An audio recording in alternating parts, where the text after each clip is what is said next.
রাদিয়াল্লাহু তাআলা আনহু জিজ্ঞাসা করলেন, ইয়া রাসূলুল্লাহ, ইয়া হাবিবাল্লাহ, আমরা কিসের জন্য জাগ্রত থাকব? এইটা 9 জিলহজ মাস, কালকে তো 10 তারিখ, কিন্তু আমরা কিসের জন্য জাগ্রত থাকব? আল্লাহর নবীর উত্তরে বলতে লাগলেন, সাহাবারা যখন বললেন, আল্লাহর নবী বললেন, সাহাবারা তোমরা শোনো, এই যে জিলহজ 10 তারিখে এমন একটি কোন দৃশ্য ঘটেছে, নবীদেরকে পরীক্ষা নেওয়া হয়েছে। এই দিন বড় বড় ইতিহাস ঘটে গেছে।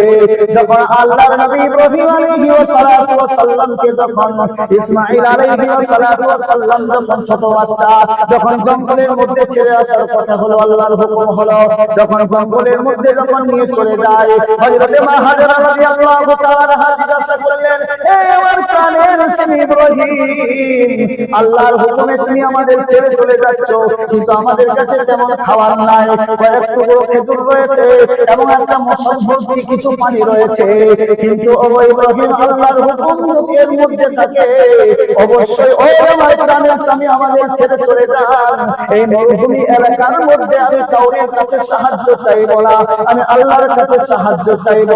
ওই ইব্রাহিম নবী আলাইহি সালাতু ওয়াস সালাম আল্লাহর হুকুম মোতাবেক পালন করার জন্য ওই ছোট শিশু ইসমাঈলকে এবং তিনার আম্মা জান হযরত হাজরা রাদিয়াল্লাহু তাআলা আনহাকে যখন ওই মরুভূমির জঙ্গলের মধ্যে যখন রেখে আসলেন, হাজরা বেয়ে কান্না করে চোখ হইতে যেন অশ্রুগুলো জমিনের মধ্যে পড়ে যায়, বলতে লাগলেন, ওই আমার প্রাণের স্বামী গো, আপনাকে বলতে পারছি না আমাদের নিয়ে যান, কারণ হচ্ছে এর মধ্যে আল্লাহর হুকুম রয়েছে, এই জন্য আমরা এই জায়গায় উপস্থিত থাকব। যখন হযরত হাজরা ইসমাঈলকে যখন রেখে দেওয়া হলো, বলা হয়েছে কয়েক টুকরো খেজুর এবং কিছু পানি দিয়ে রেখে দেওয়া হলো। বেশ, যখন ইসমাঈল যখন ওই জায়গায় থাকে, ইব্রাহিম নবী যখন বাড়ি চলে আসলো, আসার পর দেখে যে ওই খেজুর এবং পানিগুলো যখন শেষ হয়ে গেছে, ওই ইসমাঈল যখন ছোট শিশু যখন খোদার জন্য যখন ছটফট করে, হঠাৎ করে দেখা যায় এমন তো অবস্থায় হযরতে মা হযরতে রাদিয়াল্লাহু তাআলা আনহা হাজরা, ওই হাজরার বুকের দুধ পর্যন্ত শুকিয়ে গেছে, বাচ্চার খাওয়া হয় না, মায়ের খাওয়া হয় না গো, এই জন্য মায়ের যেন বুকখানা শুকিয়ে গেছে। যখন বারবার যখন খোদা নিবারণের জন্য ওই ইসমাঈলকে যখন খাবার দিতে যায়, ওই বুক হতে কোনো দুধ বের হয় না।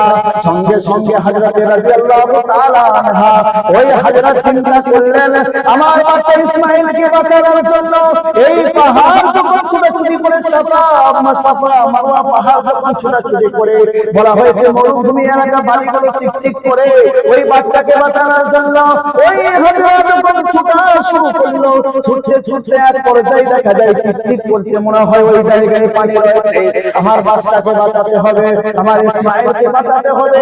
ওই জায়গায় যখন দ্রুতগতি হাজরা যখন ছোটা শুরু করলো, এক পর্যায়ে ছুটতে ছুটতে দেখা যায় যে জায়গায় পানি মনে করে আমি সন্ধানের জন্য এসেছি, ওই জায়গায় কোনো পানি নয়, ওই জায়গায় দেখা যায় রয়েছে চিকচিকে বালি, আবার বেশ ছোট মধ্যে দেখা যায় পানি রয়েছে, আবার চিকচিকে বালি।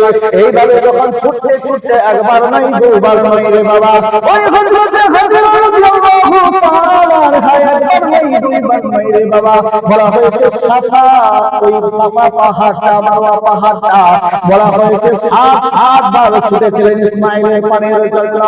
এক পর্যায়ে আমার আল্লাহ বললেন, ও হাজরা, ও আমার বান্দি,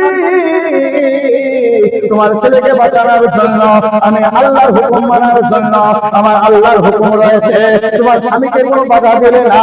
ও আমার বান্দি, তুমি শোনো, তুমি 7 বারে সাফা পাহাড়টা তুমি ছোটাছুটি করেছো, আল্লাহ রাব্বুল আলামিন, আমি এত খুশি হয়ে গেলাম, এত খুশি হয়ে গেলাম। বলা হয়েছে তোমরা চলে যাবে, তোমাদের ইতিহাস কোনোদিন মিটবে না, সারা জীবন সারা বিশ্বের মধ্যে যত লোক হজ করতে যাবে, বলা হয়েছে সবাই, বলা হয়েছে ওই সাফা মারওয়া পাহাড়টা যদি 7 বার না ছুটে গো হাজরা, তখন পর্যন্ত আমি হাজির সম্পূর্ণ নেকি দান করি না। অর্থাৎ ও হাজরা, তুমি যে আমার জন্য ছুটেছো, ও হাজরা, আমি তোমার জন্য এত খুশি হয়েছি, সারা জীবনের জন্য স্বর্ণের অক্ষরে আমি সেইটা লিপিবদ্ধ করে দিলাম। সুবহানাল্লাহ। বলেন হাজেরা, তুমি সাফা মারওয়া পাহাড় যে ছোটাছুটি করেছো সেটা 7 বার আমি আল্লাহর কাছে আজকে পছন্দ হয়েছে। সারা দেশের লোকেরা হজ করতে যাবে, ওই সাফা মারওয়া পাহাড়টা যদি 7 বার ছোটাছুটি না করে বলা হয়েছে সে হজ হবেই না। তারপরে আল্লাহ বললেন, ওরে আমার বান্দা তুমি চিন্তা করো না, তুমি পানির জন্য ছোটাছুটি করছিলে, কিন্তু তুমি আল্লাহর কুদরত এই মুহূর্তে দেখে নাও।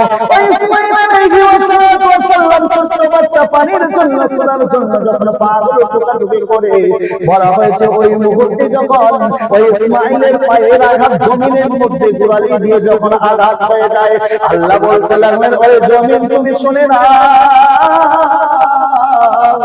আমার ইসমাঈলকে আমার হুকুম মোতাবেক ইব্রাহিম নবী রেখে চলে গেছে।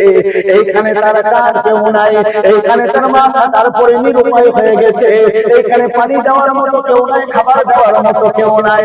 এই জমিন তুমি শুনে নাও, এই মুহূর্তে ইসমাঈল আলাইহিস সালাম জমিনের মধ্যে যেই জায়গায় পায়ের আঘাত করে দিয়েছে, ওই জমিন ওই জায়গা থেকে তুমি পানির ফোয়ারা তৈরি করে দাও। বলুন সুবহানাল্লাহ। আবার হাজেরাকে ডেকে ডেকে বললেন, হাজেরা তুমি শোনো, যেই জায়গায় ইসমাঈলের পায়ের আঘাতে পানি খেলা বের হয়েছে, শোনো, ওইটা কোনো সাধারণ পানি হবে না, দুনিয়ার কোনো সমুদ্রের পানি হবে না, দুনিয়ার কোনো পুকুরের পানি হবে না, এমন একটা পানি হবে সারা বিশ্বের হাজিরা যখন হজ করতে আসবে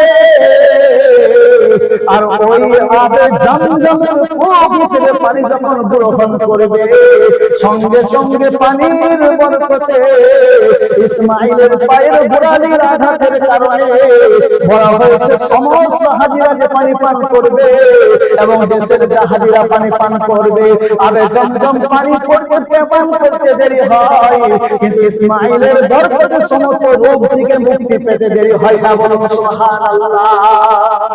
এত বরকতময়, তাই আল্লাহর নবী বলেছেন, যখন ঈদুল আযহা যখন আসবে তার আগের দিন, যখন 9 জিলহজ 10 তারিখ যখন পড়বে রাত্রি, তখন তোমরা জাগ্রত থাকো, কারণ হচ্ছে 10 তারিখ সামনে আসছে। ওই দিনে হাজেরাকে কবুল করেছেন, ইসমাঈলকে কবুল করেছেন, ইব্রাহিমকে কবুল করেছেন। না জানি ওই রাত্রি বেলায় যদি আপনি আমিও যদি দোয়া করে থাকি, আপনাকে আমাকেও যদি কবুল করে নেয়, না জানি আপনার আমার ভাগ্য চাকা ঘুরে যাবে, আপনার আমার জীবনটা পাল্টিয়ে যাবে। আপনি আমি দুনিয়ার বুকে থেকে বেঁচে থেকে আপনি আমি জান্নাতের ঘ্রাণ পাবো, আর আপনি আমি পরকালে হাসতে হাসতে মরতে দেরি হবে, কিন্তু জান্নাত পেতে দেরি হবে না। বলুন সুবহানাল্লাহ।